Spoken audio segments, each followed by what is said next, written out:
237페이지 경분 13번이에요. 사마타 종류에 대해서. 자시보살이 다시 부처님께 여쭈었다. 세존이시여, 이 사마타에 모두 몇 가지가 있으니까. 부처님께서 자시보살에게 말씀하셨다. 선남자의 곧 그 무관심을 따르는 까닭으로 이 가운데 또 3가지가 있고 또한 8가지가 있다는 것을 반드시 알아야 한다. 자, 여기 그 사마타는 그 전에 이제 한번 얘기했지만은 그 대성 사마타하고 소성 사마타하고 같은 점은 대상을 집중해 본다는 게 같아요. 같은데 다른 점도 있습니다. 근데 이제 대상 우리가 이제 요걸 알아야 돼요.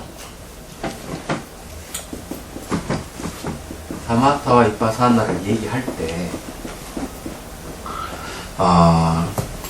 이 사마타도 대상이 있고, 이파사나도 같은 대상이에요. 같은 대상으로 하는데, 이 사마타 수행을 할 때, 대상에 막 일부러 집중해서 보려고 하면은, 눈이 아프고, 피로해지고 안 돼요. 그냥 알아차리면 됩니다. 그냥 편안하게 그냥 지켜봐야 돼요. 그래야만 고요함이 옵니다. 이 고요함이라 하는 게 그렇게 오는 거거든요. 그런데 이파사나도 대상을 관찰을 하긴 하는데 이파사나의 목적은 대상에 있는 게 아니에요. 여기 이제 왜냐하면은 사마타는 고요함, 이 삼매를 얻는 데 있지 않습니까? 삼매를 얻는 데 있다면은 이파사나는 이건 지혜를 얻는 데 있습니다. 얘기하자면은 지혜를 얻는 데 있기 때문에 대상에 그냥 이렇게 지켜본다고 해서 지혜가 생기는 게 아니에요. 네, 이게는 대상을 분석하는 힘이 있어야 되는데 특히 이 이파사나는 대상보다 이 마음에 유의를 해야 돼요. 수행하는 사람들이 자꾸 대상이 집착하는 경우가 있고 이러지만은 대상의 매수가 어떻게 바뀌어가는가 무상 관찰을 통해 가지고 그 알아차림과 명확하게 아는 알을 길러가면서 이 이제 지혜가 생기도록 해야 되거든요.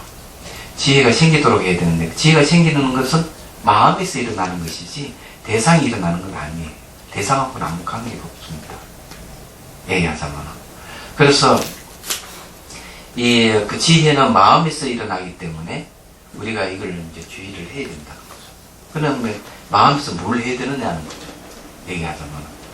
그래 대성 이파사나에서는 이 분석적인 방법을 쓴다. 대상을 분석함으로 해서 분석하는 마음이 지혜로 바뀌어가는 거죠. 그런데 사마타는 대상을 그냥 주시함으로 해서 고요함을 끊는다. 이렇게 얘기를 할 수가 있어요. 근데 이런 사마타에도 이제 수행 방법이 여러 가지가 있단 말이에요. 집중하는 것, 그냥 예를 들어가 지켜보는 거는 똑같다 하더라도 똑같긴 같은데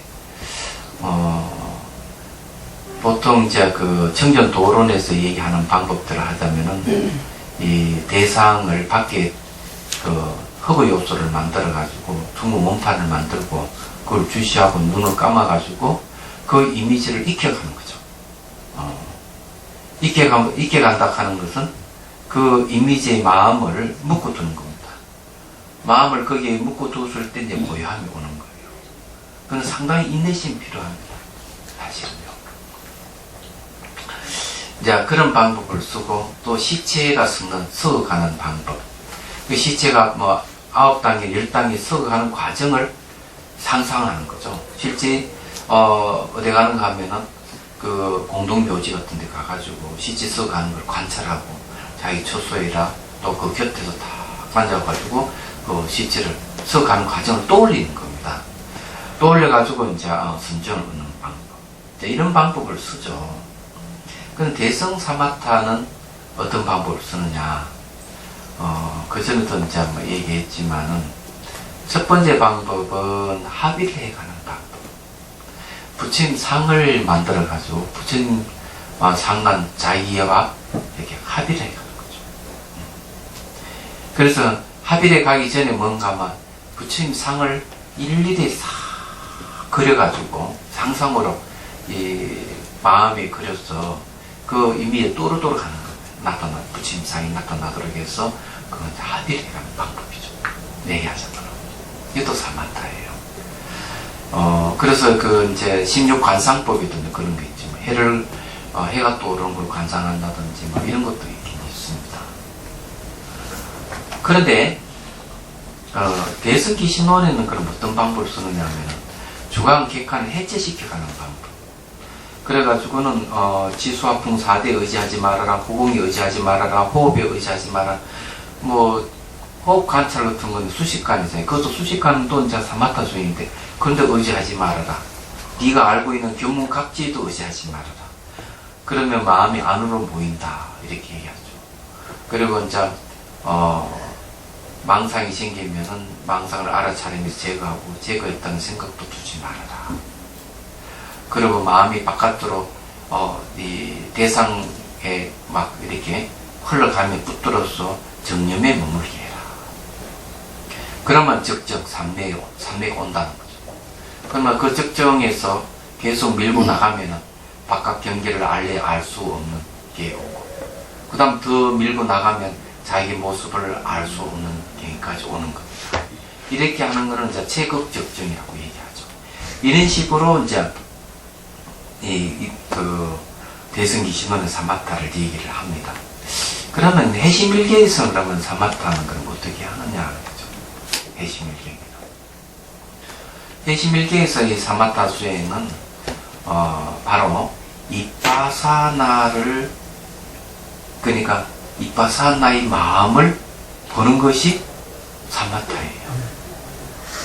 얘기하자면 이빠사나의 마음을.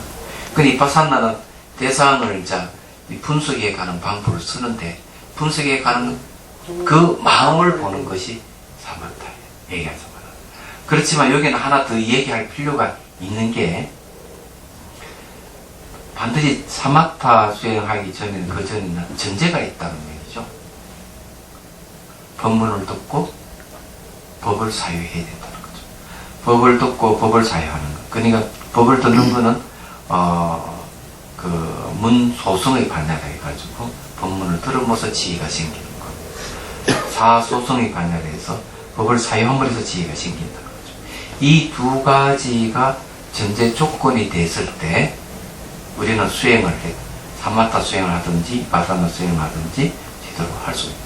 그때 이제 문소성, 그 다음에 문소성의 지혜, 또 사소성의 지혜가 생기면은 이빠사나 수행을 하면은 그 두 가지 조건에서 바로 수소성의 반야가 생깁니다. 그런데 그 두 가지 조건에 의해서 사마타 수행을 한다는 것이죠. 이게 이제 여기서 우리 앞에서 공부했던 겁니다. 그러면은 이 지혜라 하는 게 존재의 본질을 깨뜨려 보는 게 지혜잖아요. 내 법문을 듣거나 사유를 하거나, 그럼 궁극적인 것에 초점이 맞춰져 있다는 거죠. 그럼 해심일경의 사마타라 하는 것은 궁극에다가 초점을 맞추고 있다는 거죠. 그럼 그 궁극에 초점을 맞추고 있는데 그 대상이 뭔가 하면은 바로 이빠사나의 마음이라는 거죠. 네. 그럼 이빠사나의 마음이 궁극적인 것입니다. 말고. 여러분 청전도론에 보면요 이런 얘기가 있어요.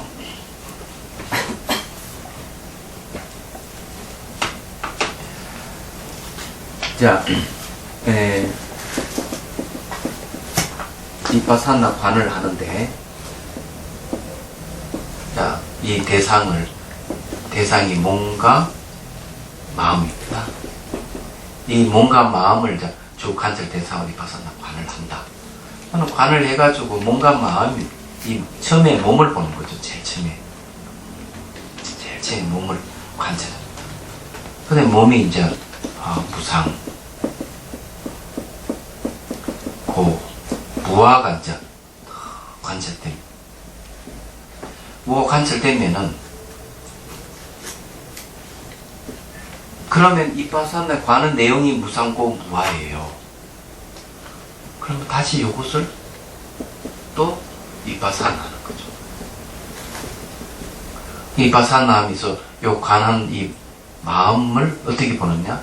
요걸 다시 무상, 고, 무화를 또 관찰하는 거죠. 얘기하자면. 관찰하다 보면은 이파사나 관을 하잖아요. 그러면 이 이파사나 관의 내용이 다시 무상고 뭐 삼법인이잖아요. 그럼 요 놈을 다시 또 관찰 또 하는 겁니다. 뭘 관찰하느냐? 역시 삼법인을 관찰하는 거죠. 얘기하자면. 그 전에 제가 얘기했잖아요. 바디 삼비다 마카에서 대상을 관찰을 하면은 무상고 무화를 관찰하게 되면은 무상고 무화를 관찰하는 그 마음이 바로 무상고 무화라는 거. 그러니까 그래서 대상이 삼법인이라면은 관찰한 마음이 삼법인이 되는 거예요. 그리고 대상이 이 삼법인이라면은 사실은 그 마음이 삼법인 줄 알아야 된다는 그런 얘기였죠. 여기서 청정도론에 이걸 얘기합니다. 그러면 앞에 이 몸을 관찰하고 난 뒤에 앞에 마음이 삼법인이고 뒤에 마음이 이제 관찰하는 그 뒤에 마음이 또 삼법인을 관찰하고 그 뒤에 마음이 또 삼법인을 관찰하고 도대체 이게 몇 번까지 가면 10번까지 갑니다. 율법에 10번이죠, 10번. 계속 관찰하는 마음이 무상이고, 계속 삼법인을 관찰해요. 이제 이런 게 이제 이파사나에는 있어요.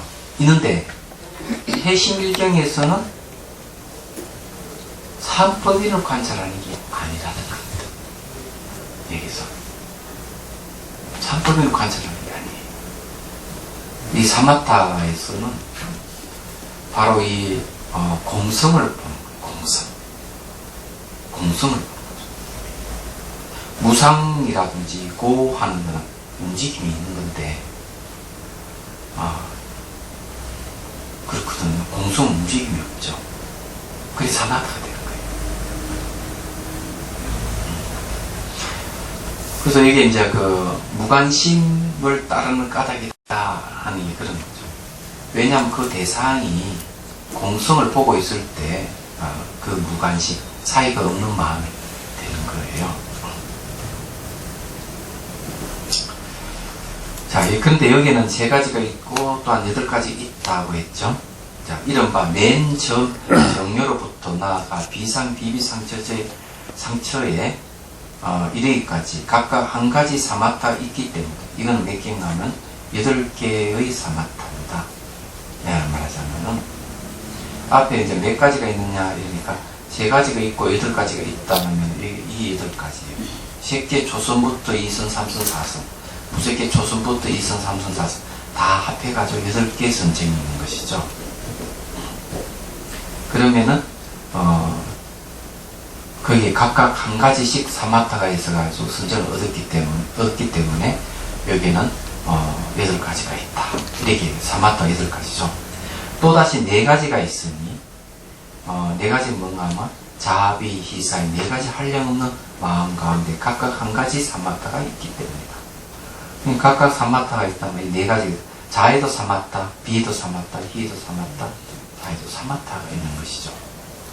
그래서 이게 조기 경제를 보면은 자비선정이란 말을 씁니다. 자비선정. 자비심이 일어나면 선정이 일어난다는 것이죠. 왜냐하면은 자비는 이제 뭘 없애는 거, 화 같은 거, 난폭한 성격을 없애는 작용을 해요. 그래서 자비심을 가지게 되면은 마음이 고요함이 오는 겁니다. 그런데 이제 희사도 마찬가지인데, 이 청정도론에 보면 자비, 희사 4가지 사무량심 수행하는 방법이 나와 있으면 여기는 생략되어 있죠. 생략되어 있다 하는 것은 조기 경기에 다 얘기한 것이기 때문에 대승에서는 생략하는 겁니다.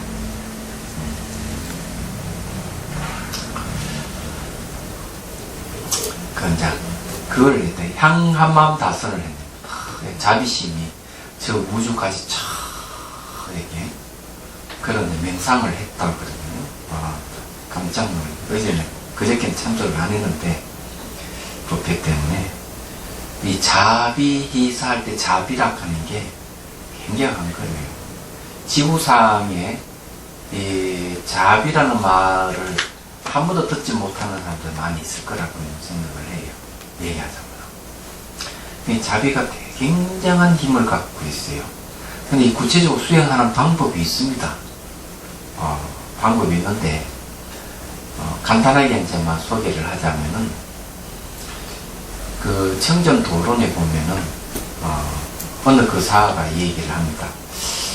누구를 대상으로 해서, 사랑의 힘을 키워야 됩니까? 가장 가까운 사람을 대상으로 하시오. 당신하고 가장 가까운 사람.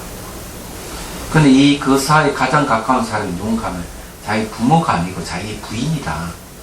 저래서 스낵이 이제 협수행하는데 자기 부인을 대상으로 해서 이 사랑의 힘을 키우니까 이게 제대로 안 되는 거예요. 자기 부인 집에 가가 문 두드렸다 버리다 본 거죠. 마음이 그거 가가지고 몸은 저리 가.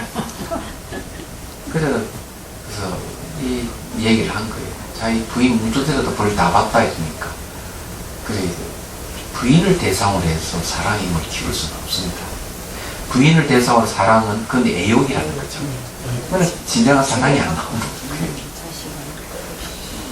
그래 어떻게 하는가 하면 어머니를 보통 어머니를 대상으로 합니다. 그리고 처음에 어떻게 하는가 어머니가 어릴 때 자기를 잘 대해주고 진자리 마른 자리를 이렇게 잘 가려주고 음식도 씹어 먹어주고 이걸 생각을 해야 되거든요. 저는 그 기억을 하고 있어요. 어머니가 음식 씹어 입에 넣어주거나 눈에 뭐 들어가면 혀로 눈을 하닥다가 여기 뭐가 들어간 걸 빼내주거나 이런 게 있거든요. 그러니까 그런 어머니를 생각해요. 그래서 어머니가 자기를 잘 이렇게 사랑해 주는 걸 늘 생각하고 그 다음에 이제 뭘 하는가 반대로 상상 속에서 어머니를 이제 편안하게 해주고 어머니를 이렇게 효도하는 것 이걸 하는 것 이렇게 하면은 사랑의 힘이 커진다는 거죠. 돌아가신 분한테 네? 돌아가신 분한테는 안 됩니다. 살아계신 분을 대상으로 해야 돼요. 그것도 이제 청년 도론에 보면 뭐가 나는가 하면은 어린 산미가 이제 몇 개도 수행을 했지만 수행 진전이 없는 거예요. 그래서 스승이 얘기죠. 너는 누구를 대상으로 해서 사랑의 힘을 키우느냐 합니다. 저희 돌아가신 은사 스님을 대상으로 했습니다. 그러니까 돌아가신 분 대상으로 하면 사랑의 힘이 커지지 않는다. 이 얘기 나와요. 돌아가신 분은 애욕이라든지 이성감이라든지 그 다음에 돌아가신 분을 대상으로 사랑의 힘을 키워서는 안 된다는 게 이제 나와 있습니다. 그리고 이건 전부 상상으로 이루어지는 내용이에요. 상상. 근데 이게는 중요한 건 상상은 생각이잖아요. 생각의 힘을 키우는 겁니다. 그래서 조기경전에도 보면 이제 자비에 대해서 얘기 나오는데 어느 부인이 결혼하고 그러니까 결혼하고 보니까 그 집안은 이 불자 집안이 아닌 거라. 그래서 이제 그러더라도 이제 남편의 허락을 받고 부유하니까 부처님과 부처님 제자를 초청해서 집에서 일주일 내내 법회를 열었어요.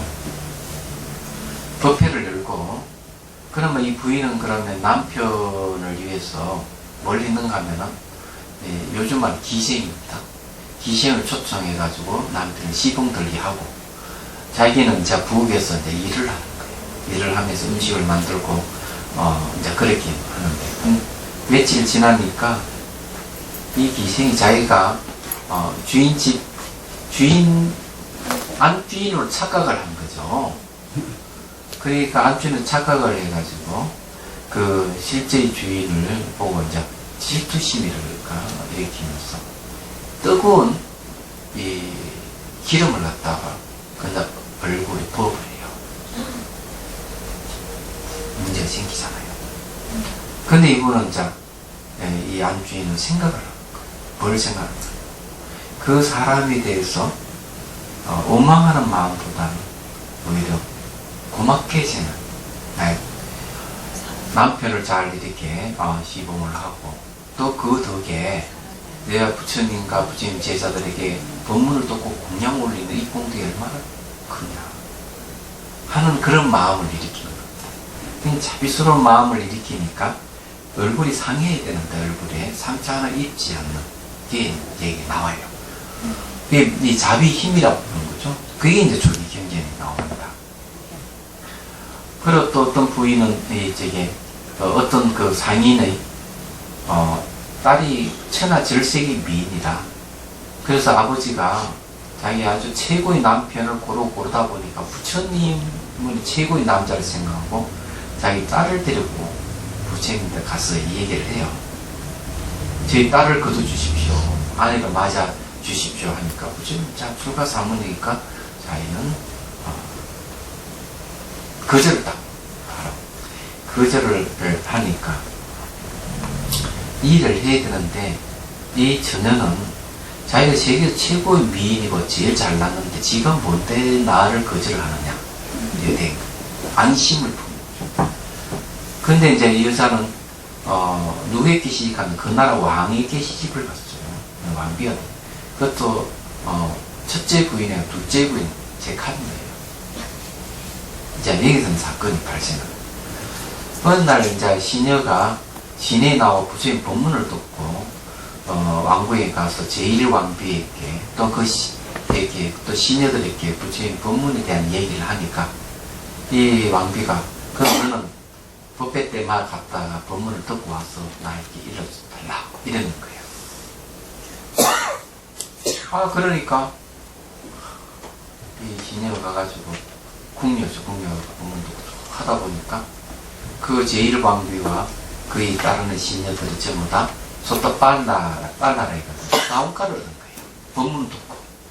대단한 거죠. 근데 제2부인은 이제 이 앙심을 품고 있는, 부처님의 앙심을 품고 있는 거예요. 그래가지고는 이 제1부인을 모함을 부른 거죠. 그 왕에다가 막 모함을, 왕이 화가 나가 화살을 들고 와가지고는 제1부인을 향해서 화살을 겨냥합니다. 그러면 죽이려고 겨냥을 하게 되면은 다 자질이 놀라고 특히 뭐 남자보다 여자가 더 그런데 더 잘 놀랄 건데도 불구하고 그 왕비와 그 시녀들은 진짜 의연한 태도를 보이고 있더라고요.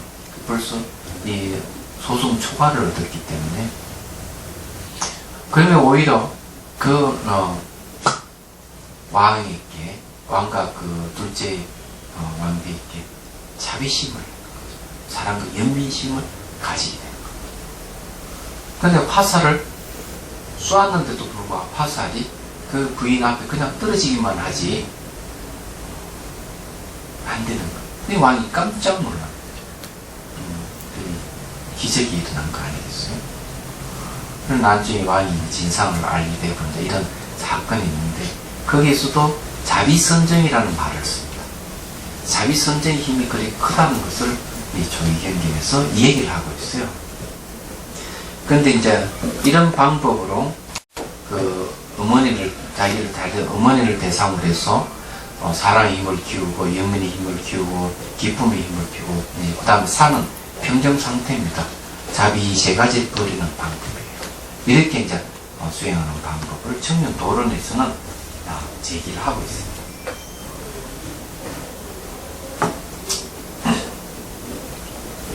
자, 그 다음에 봅시다. 경문 14번요. 여기는 법에 의지하는 것과 법에 의지하지 않는 사마타가 이파사나에 대한 이야기입니다. 자시보살이 다시 부처님께 여쭙다. 세종께서는 법에 의지하는 사마타 이파사나를 말씀하시고 또 법에 의지하지 않는 사마타 이파사나를 말씀하셨습니다. 무엇을 법에 의지하는 사마타 이파사나를 하고 또 무엇을 또한 법에 의지하지 않는 사마타와 이파사나라고 합니까?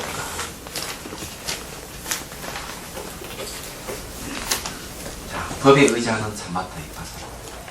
부처님께서 자시보살에게 말씀하셨다. 선남자의 만일 모든 보살들이 앞서 받아들이고 사유한 법상에 따라서 이제 받아들이고 사유한 법상, 법의 모습이죠.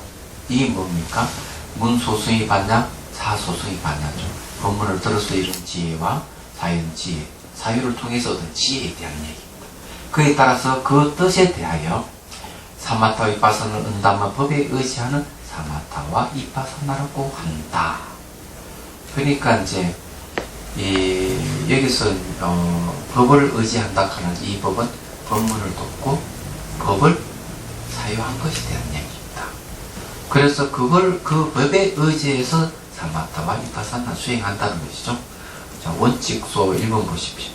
의지한 거 의지하지 않음을 해석하는데 다음과 같다. 전자는 두 가지가 있다. 먼저 법에 의지함에 관하여 해석하고 다음에 의지하지 않음을 해석한다. 이것은 법에 의지함을 해석하는 법이다. 이른바 모든 보살이 예전에 들어서 이루는 지혜로 받아들이고 사유한 12교법에 따라 그 뜻에 대하여 지관을 행한다면, 그래서 사마타 이빠사나를 행한다면 곧 법에 의지하는 사마타와 이빠사나라고 이름한다. 네, 이렇게 되어 있죠. 자, 법에 의지하지 않는 사마타 이빠사나. 이 법에 의지한다 하는 게 바로 12분교를 얘기하는데, 부처님 이제 가르침이죠. 부처님 가르침에 의지해가 사마타 이빠사나를 수행하면 법에 의지한다. 이제 이렇게 얘기를 하는 겁니다. 상당히 중요한 것이죠. 그래서 우리가 수행하는 데 있어가지고 부처님이 가르침을 의지하지 않고 수행하는 것은 그건 엉터리라는 거죠. 사실은요.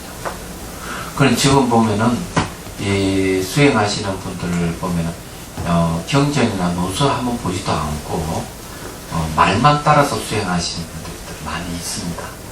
그러니까 수행 진전이 없는 것이죠. 그래서 법을 듣고 법을 사유하는 힘이 있어요. 그걸 전제로 해. 그것이 조건이 돼야만이 수행을 할 때 지혜가 생깁니다. 그 두 가지 조건을 갖추지 않은 사항에서 사마타 위파사나 수행을 하면 안 된다는 것이죠. 특히 대성 사마타는 이 공성에 초점을 맞추고 있다는 사실을 이해를 하셔야 돼요. 자, 법에 의지하지 않는 사마타 위파사나입니다.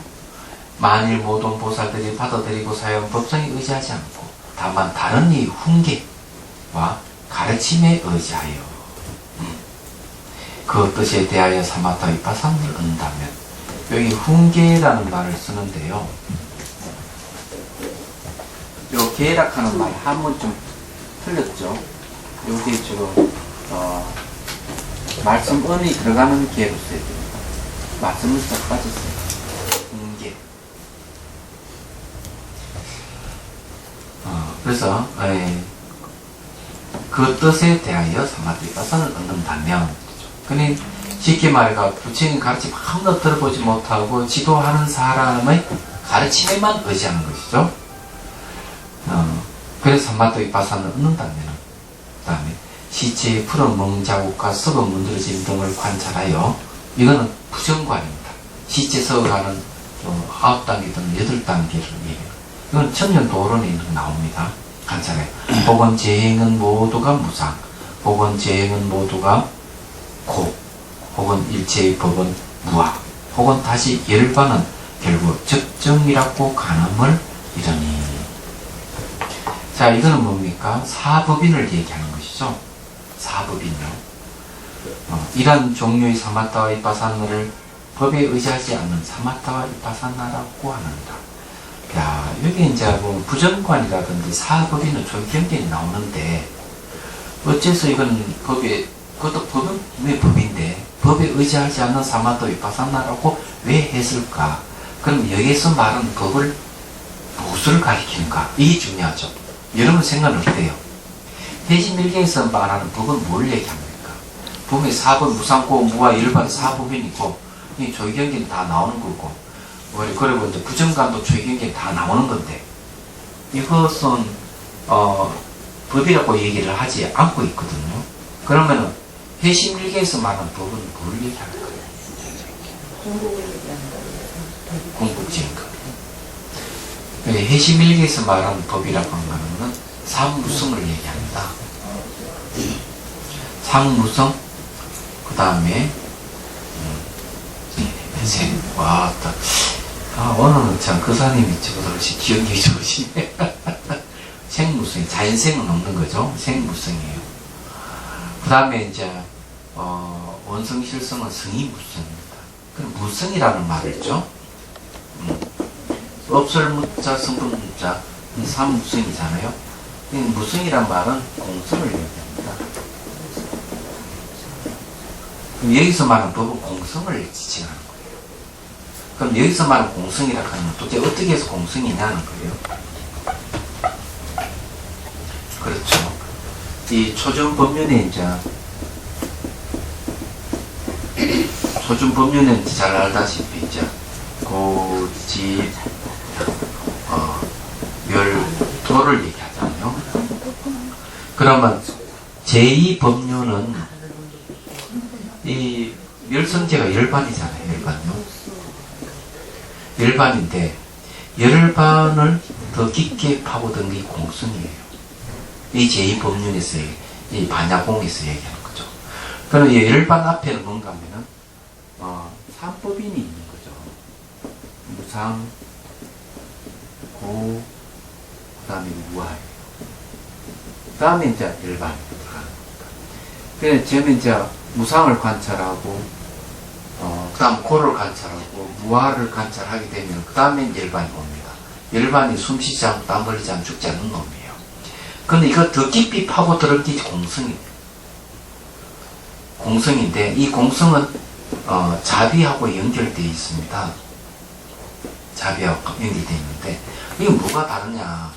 열반도 공성인데, 초전 법륜에서 말하는 이 열반의 공성은 뭐가 없는가 하면 연민심이 없습니다. 이 연민심이 결여되어 있어요.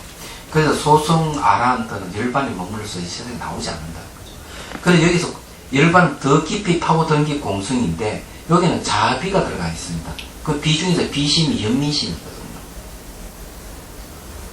그런데 이거는 이제 뭘 얘기하는가 하면 이 공성을 이제 보게 되면은 지혜가 생깁니다. 지혜가 생기는데 공성을 보게 되면 이제 지혜가 생겨요. 얘기하죠. 그렇지만 또 한편으로는 자비가 들어가 있어요. 공성을 중심으로 해가지고. 그래서 대승에서는 뭘 얘기하는가 하면은 이 반야 지혜에 의해서 윤회에 머물지 않고 이 자비에 의해 가지고 열반에 머물지 않는다. 이렇게 얘기합니다. 이 열반에 머물지 않는 이 공성의 의미가 바로 이 자비하고 관련이 있는 것이죠. 얘기하다는. 그래서 이제 이타심이죠. 한마디로 말하면. 근데 그 유마경 관중심품에도 중생이 물이 뜬 달과 같이 보고 돌려서 아이 나는 거지. 중생은 중생으로 결정되어 있는 게 아니다. 중생의 본성은 공성이다. 중생이 본래 공성인 줄 알면 자비심이 일어난다. 이렇게 얘기를 하고 있습니다. 얘기하자면. 그래서 이게는 지혜는 이 공성을 보는 안이라고 한다면은 자비는 이 공성을 바깥으로 펼치는 것이죠. 이 바깥으로 펼치는 게 뭔가 하면 자비예요. 그러니까 자비는 다른 말하면 방편이 필요한 겁니다.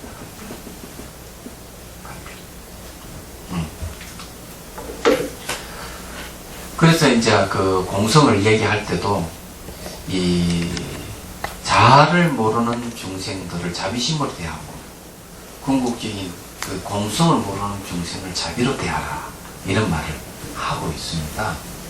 얘기하자면. 그래서 이제 공성과 관계되는 거죠. 이게. 그래서 여기서 이제 이 법이라고 얘기하는 건 바로 삼무성인 공성을 가리킨다는 것을 이해를 하셔야 됩니다. 그 원칙소 2 보십시오. 자세하게 해석하는 것이다. 가르침과 훈계의 힘으로 인하여 5가지 청량한 대상 중에서 부정한 대상을 관찰한다. 이른바 시체의 푸른 오열과 고름, 나고 문드러짐 등을 관찰한 것이다. 경이라는 것은 자비관의 관찰 대상, 나아가 별도의 모형으로서 4년처에 행하시는 경계, 혹은 모든 유의법이 다 무상하고 나아가 다 무아임을 같이 취하는 것을 말한다. 총체적인 모형으로는 4년체를 해석하는 하는 것은 이미 앞의 여러 간법 중에서 4년체의 인식 대상의 경계 중에서 무상, 무아 등을 총체적으로 관찰하는 것이 총체적인 모형은 4년체이다. 이와 같이 해서 나아가 무두관 가운데 괴로움, 무상 등을 관찰하고 혹은 다시 무하기 가운데 일반 적정을 관찰한다. 근데 이 내용으로 보면은 무상고, 무학, 일반을 관찰한다 이 말이에요. 또 해석하면 시제, 풀은, 어혈 등 부정관 가운데 구상관이다. 그러니까 9단계를 얘기하는 거죠. 구상. 재행은 모두가 무상한 그것은 법인이다. 바뀌지 않는 진리다. 법인이라는 말은. 이것은 사법인이다. 무상고, 무학, 일반. 법의 모양을 관찰하는 데 있어서 결정적이어서 바뀌지 않는 법을 법인이라고 이름한다. 그러므로 대승장흥 경론 제11권에서 사법인이란 첫째는 유의법은 무상하다는 법인이고, 둘째는 모든 유의법은 괴로움이라는 법인이고, 셋째는 모든 유의법은 자아가 없다는 법인이고, 넷째는 일반 적정하다는 법인을 네 가지 법의단나라고 이름한다 라고 말한다. 이렇게 했죠. 그리고 결국 이 법에 의지하지 않는 사마타 위파사는 사법인을 얘기하는 거죠. 구상관과 사법인을 얘기하는 거죠. 그리고 여기서는 좀 언연중에 뭐가 있는가 하면은 소승을 이렇게 낮춰보는 그런 시각이 좀 들어가 있습니다. 제가 보기에는. 그럼 뭐 낮춰보는 것보다 그 다음 단계를 얘기하는 거 아닐까요? 그 해석이 더 좋은 것 같습니다. 죄송합니다. 근데 실제적으로는 이제 그렇거든요. 제 법륜에서는 이 공성을 이야기하는데, 제3법륜에서는 이 공성을 다시 뭘로는 건 삼무성, 이 삼무성을 얘기를 하고 있거든요. 그게 제3법륜이에요. 여기 이제 해심비경에서 얘기하는 부분이에요. 그렇지만 삼무성을 얘기하던 제2법륜 반야공에서 말하는 공성을 이야기하던 똑같은 공성입니다. 그러니까 비슷하죠. 그 대승에서는 이제 그런 건데, 남림에서는 뭘 얘기하는가 하면은 이 무상고, 무학, 일반 이 초전법륜에서 말하는 사법인을 관하는 중사도라고 해요. 중사도. 그러니까 이 중근기의 수행자들이 참 수행. 근데 공성을 상사도라고 합니다. 그래서 상근기 수행자들을 지칭하는 거죠. 그냥 보시를 하고 계율을 지키고 이런 거는 하사도입니다. 하근기의 사람들이 수행하는 거예요. 이래 보는 거죠. 그래서 이게 이제 소승과 대승을 이렇게 명확하게 나누는 거죠. 다음에 봅시다. 예리한 근기. 법에 의지해서 사마타 위파사나를 얻기 때문에 내가 법을 따라 수행하는 보살을 시설하나니 이는 예리한 근기의 성품이고, 법에 의지하지 않고 사마타 위파사나를 얻기 때문에 내가 믿음을 따라 수행하는 보살을 시설하나니 이는 둔한 근기의 성품이다. 그냥 법에 의지하지 않으면 둔한 근기다. 여기 중요한 말 한마디가 있죠. 내가 믿음을 따라 수행하는 보살을 시설하니 이런 거지. 믿음에 따라 수행하는 보살. 도대체 뭘 믿는다는 거죠. 얘기하자면. 법을 믿고 법을 믿는데 어떤 법이냐는 거죠. 공성. 바로 공성을 이야기합니다. 공성이 다른 이름이 불성이에요. 자기 그거에 입탁하는 걸 믿음으로 근 거예요. 그래서 이게 하두창구법에도 그걸 이제 뭘 믿냐 하면 하두창구에도 내한테 불성이 있음을 믿어야 된다. 이렇게 이제 얘기를 하는 거예요. 근데 왜 이제 믿음이라는 말을 쓰느냐 그렇죠? 이때 믿음이라는 말을 썼을 때는요, 명확하게 드러나 있지 않은, 공성이 드러나 있지 않는 걸 얘기합니다. 그걸 믿음이라는 말을 씁니다. 있기는 하지만. 예. 그냥 막연한 것이죠.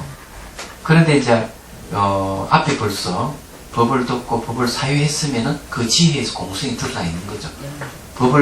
법문을 듣고, 공성에 대한 법문을 듣고, 공성에 대한 사유를 통해서 법이 드러나 있는 거죠. 그래서 그런 법을 의지해서 수행하는 거예요. 그렇지만은, 이 사법인을 근거로 하거나 부정관을 하는 사람에 대해서 공성에 대한 얘기가 없으면 미안해요. 얘기하자면은, 그러면 이게는, 믿음에 따라 수행하는 보살을, 라는 얘기를 하는 건 뭔가, 이 공성에 대해서 막연하게, 그런, 가지고 있는 사람. 이런 뜻도 안 되겠나, 그런 생각을 하게 됩니다. 근기가 둔하다는 얘기죠. 그게 둔해서 그럴까요? 몰라서 그러는 경우가 더 많지 않습니까? 그렇죠. 몰라서도 그렇죠. 그러니까 이게 초등학교 수준의 사람은 중학교 수준의 사람이 말을 뭐 하러 듣잖아요. 네. 똑같은 거. 도대체 믿으면 안 가거든요. 예.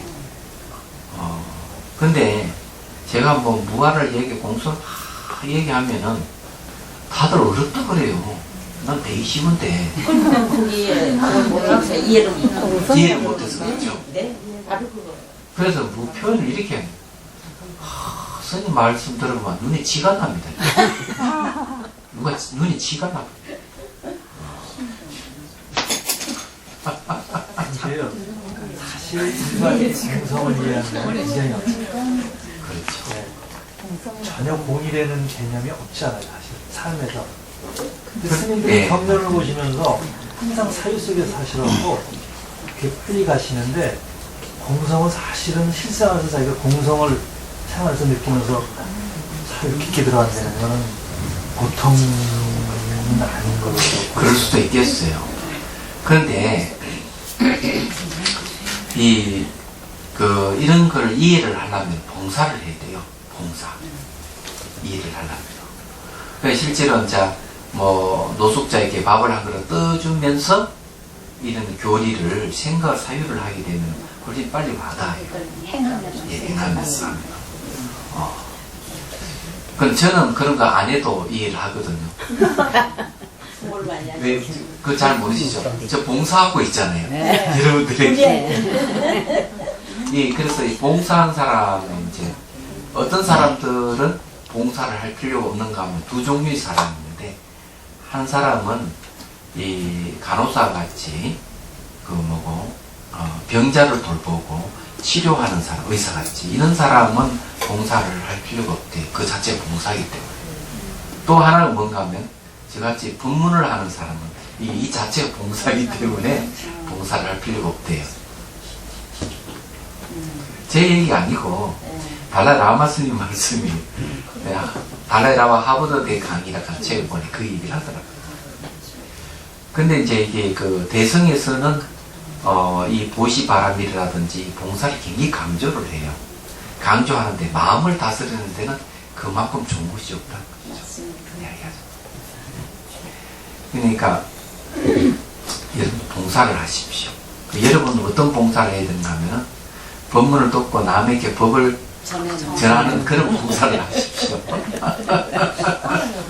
이 재상입니다. 그 전한다는 건 자기가 그만큼 안다는 얘기이기 때문에 몰라도 네, 공부를 해야 돼요. 그럼요. 되든 안 되든 얘기하다 보면 머릿속에 정리가 됩니다. 정리가 돼요. 예. 정리가 됩니다. 안 먹히는 예.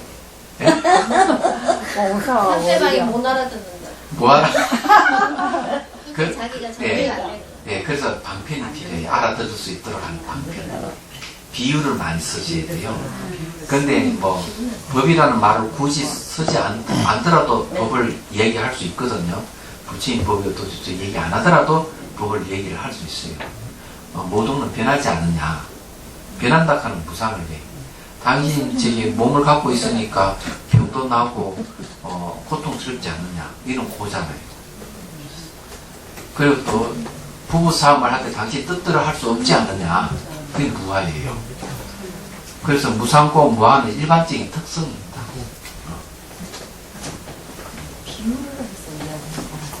예. 근데 또 우리같이가 아니라 저같이 정보 잘하는 사람은 그 방편에 끌려가잖아요. 자, 340페이지 경문 15번으로 갑시다.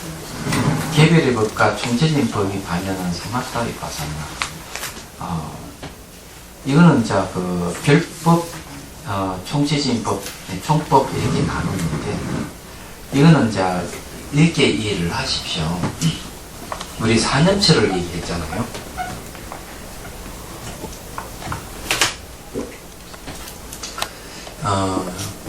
신수, 신법을 얘기를 하는데, 이 관찰을 할 때, 이게 차례대로 관찰하는 게 있어요. 몸을 관찰하고, 그 다음에 이제 감수작용, 마음, 법을 관찰하고, 이런 거는, 이렇게 관찰하는 거는 이제, 총체적으로 관찰하는 방법이 아닙니다. 바로 별상이라고 해요, 별상. 예, 별상관이에요. 이렇게. 근데 관을 할 때, 이거 전체 총체적 한복에 관찰하는 거는 총상관이라고 얘기하는 겁니다. 총상관. 예. 한번 전체 다 같이 관찰해보는 거죠. 순차적으로 하는 게 아니고, 하나 개별적으로 하는 게 아니고. 그 여기서 이 총법과, 그런 별법과 총법을 얘기하는 것도 그와 같은 것이죠. 자시보살이 다시 부처님께 여쭙다. 세종께서는 별법에 반연하는 사마타와 위파사나를 말씀하시고 또 총법에 반연하는 사마타와 위파사나를 말씀하십니다. 무엇을 별법에 반연하는 사마타 위파사나를 하고 무엇을 총법에 반연하는 사마타 위파사나로 합니까? 별법에는 개별적인 법이죠. 부분 하나하나를 얘기하면 총법은 전체적인 걸 얘기를 합니다. 자, 별법에 반연하는 사마타 위파사나. 부처님께서 자시 보살에게 말씀하셨다. 선남자의 만일 보살들이 각각 다른 계경 등의 법에 반연하여 이를 그대로 받아들이고 소유한 법을 닦는 사마타 위파사나라면 이것을 별법에 반연하는 사마타와 위파사나라고 하며, 자, 여기는 이게 각각 다른 계경 등의 법에 반연하여 이렇게 되어 있죠. 이 법을 갖다가 여러 가지 이제 그 부처님 가르침이 있는데 이걸 한 번에 통째로 하나를 깨뚫는 것이 아니고 하나하나 이제 그 반연해서 관찰하는 거예요. 그 원칙소에 보면요. 이 하나는 여러 개서 바로 답변하신 것이다. 이에 두 부분이 있다. 먼저 개별적인 것을 반연함에 관하여 답하고, 다음에 총체적인 것을 반연함에 관하여 해석하는, 반연한다 하는 건 인식한다는 뜻이에요. 이것은 곧 전자에 해당한다. 문장에 두 단락이 있다. 먼저 해석하고 다음에 결론을 맺는다. 그런데 이 문장을 해석하는데 종류의 두 가지 견해가 있다. 어떤 이는 각기 개별적인 것을 반연한다는 것은 12부의 가르침이 각기 다르기 때문에 각각 개별적인 것이라고 이름하는 것이지, 하나의 부가 각각 많은 종류가 있어서 각각 개별적이라고 말하는 것은 아니다. 근데 여기서 말하는 건 뭔가 12부의 가르침이 각각 개별적인 것이다. 12절 나눴잖아요. 뭐 어떤 건 개송, 어떤 원문으로 되어 있고, 어떤 산문으로 되어 있고, 또 전생 이야기 같은 거라든지 뭐, 그리고 논모로 해가지고 어떤 논리적인 가르침 이런 게 이렇게 나눴잖아요. 그러니까 이게 나눠 걸 각각 개별적인 이제 관하는 걸 이 사마타 위파사나, 그러니까 별법에 반연하는 사마타 위파사나 이렇게 얘기한다는 것이죠. 그래, 하나의 부가 각각 많은 종류가 있어가지고, 그 각각 개별적인 그런 걸 얘기하는 건 아니다는 얘기예요. 자, 개경등의 법이란 12부의 각각 개별적인 대상의 자체를 바로 드러낸다고 말합니다. 만일 이 해석에 의하면 개별적이거나 총체적이거나 하나하나의 부를 반연함을 개별적인 것을 반연한다고 이름한다. 12부니까, 한 부 이렇게 개별적을 반연하는 걸 얘기하죠. 이건 이제 별법이라는 거죠. 만일 이 해석에 의하면 나중에 세 가지 총체적인 것 중에 첫 번째인 작은 총체적인 법을 이 안에 포함시킨다. 어떤 이는 각각 개별적인 것을 반연하는 것은 하나하나의 부에 각기 많은 종류가 있기 때문이다. 이른바 12가지 12부죠. 12가지 각기 다른 뜻이 있기 때문에 각각 개별적인 것이라고 말하는 것이지, 12부의 개별적인 명칭을 각각 개별적인 것으로 삼지 않는다. 개경 등의 법이라 말하는 것은 12가지 각기 다른 관찰 대상을 드러낸다고 한다. 여기서 얘기하는 건 뭔가 12가지 각기 다른 뜻이 있다는 것이죠. 말하자면은. 그래서 여기에 그 12부의 개별적인 명칭을 각각 개별적으로 삼지 않는다고 얘기합니다. 앞에는 삼았는데 여기는 삼지 않는다. 이런 얘기를 하네요. 만일 이 해석에 의하면 반드시 두 가지 뜻을 갖추어 비로소 개별적인 것을 반영한다고 이름한다. 첫째는 부의 개별적인 것이고 둘째는 종류의 개별적인 것이다. 만일 이 해석에 의하면 개별적인 관찰 대상 가운데 자본 총체적인 법은 포함되지 않는다. 자, 여기서 이제 얘기하는 거는요, 이 첫 번째 우리가 개별적인 반응은 12부의 가르침이라 이랬으면 부의 개별적인 것을 얘기를 하죠. 그러나 여기에서는 두 번째 이제 해석은 뭔가 하면은, 종류를 이제 나눠가지고 얘기하죠. 예. 종류의 개별적인 것을 관찰하는 걸 얘기를 합니다. 그래서 부의 개별적인 것을 관찰한다면은 작은 총체적인 법은 포함되는 거예요. 부의 개별적인 것. 부 안에는 각가지 종류가 있기 때문에 부도 하나의 작은 총체라고 할 수 있거든요. 그래서 그거는 작은 총체적인 법이 포함되는데 개별적인 그 종류의 개별적인 걸 딱 얘기하면은 총체적인 작은 총체적인 법은 그 법에는 포함 안 된다는 얘기죠. 자, 여기서의 취지는 다음과 같다. 각각 개별적인 계경의 법을 반영하는 것은 앞에서 말한 바와 같다. 들어서 이런 지혜로 받들은 것과 사유에서 이런 지혜로 사유한 것으로서 문장, 의미, 법 위에서 지관을 닦아 익히는 것을 개별적인 것을 반영한다고 이름하였다. 그런데 여기서 얘기하는 건 뭔가 하면은 한 부를 얘기하는 게 아니고 그 이제 문장이나 의미나 법 이거를 이제 그 사마트 비파사나로 관을 한다는 것이죠. 그러면 이제 별법과 이 별법을 반영한 사마트 비파사나가 어떻다 하는 것을 이제 되게 이야기를 했습니다.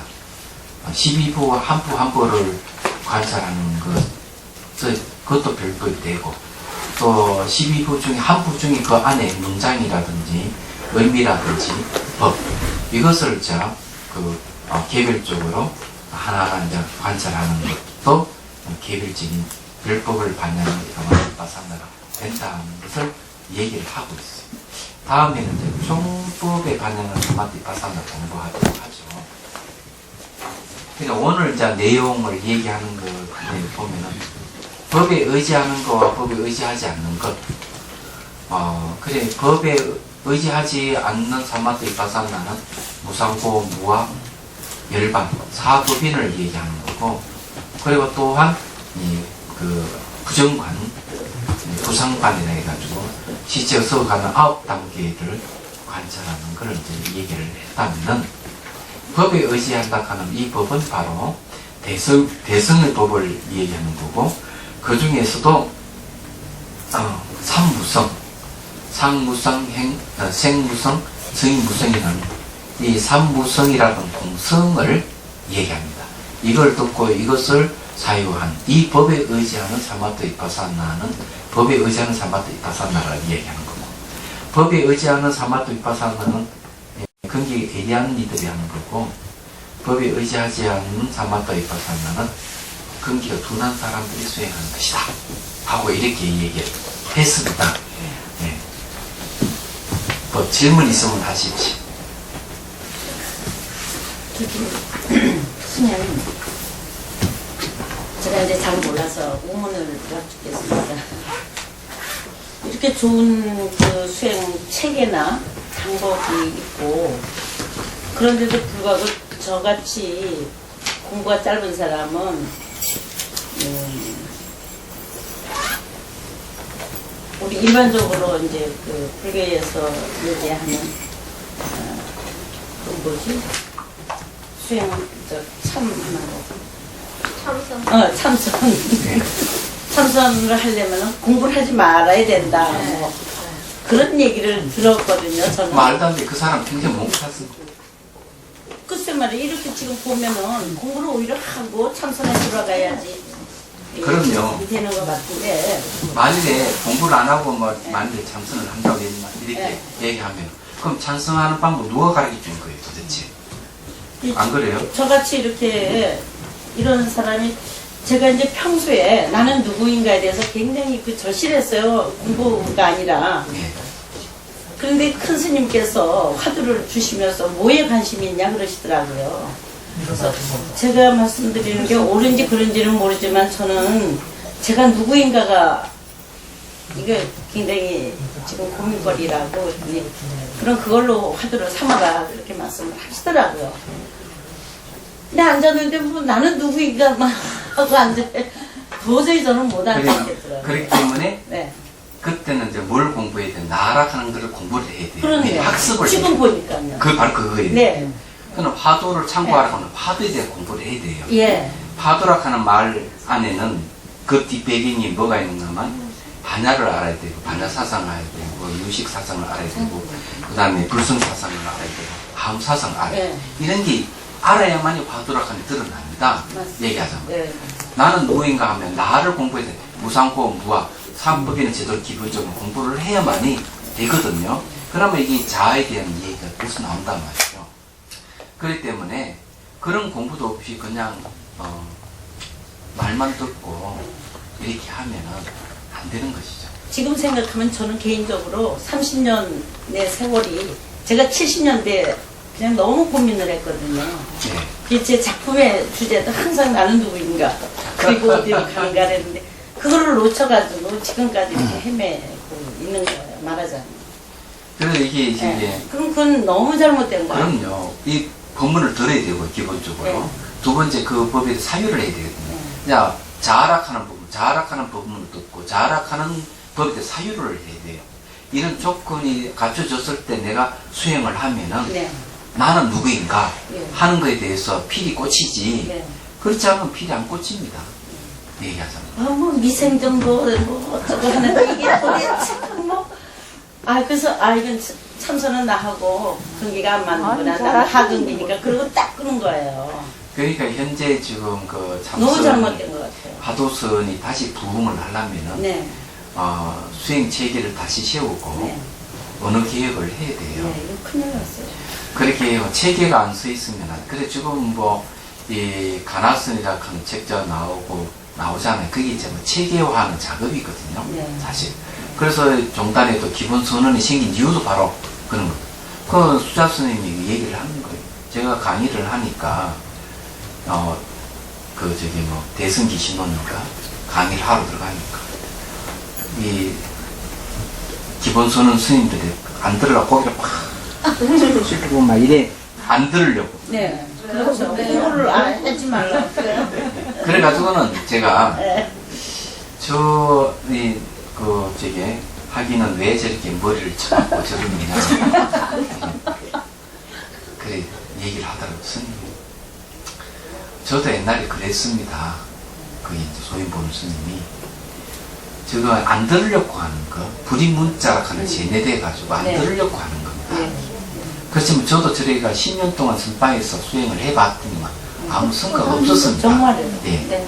그래서 이게 수자 스님들이 이걸 알고 기본선을 내렸던 것은 바로 그겁니다. 뭘 알아야지 수행을 할 것이 아니냐. 그런 거예요. 그래서 한 3일 정도 이제 강의를 하니까 그때서야 고기를 들기 시작하더라고요. 강의 끝나니까 난 지금 이렇게 고맙다 인사하는 학인들이 생기더라고요. 얘기하자면. 그럼 자기도 뭘 모르고 이때까지 수행을 했다는 것이죠. 그럼요. 수행 길도 모르고 어떻게 수행을 하느냐는 방법도 거예요. 모르고 예. 뜻도 모르고. 그렇죠. 아무 듣지 말아야 된다. 허공에다가. 그러니까 불임문자, 문자에 의지하지 말라는 말에 속아가지고 그런 거거든요. 불임문자가 어떤 뜻인지도 모르고 맞습니다. 하는 거거든요.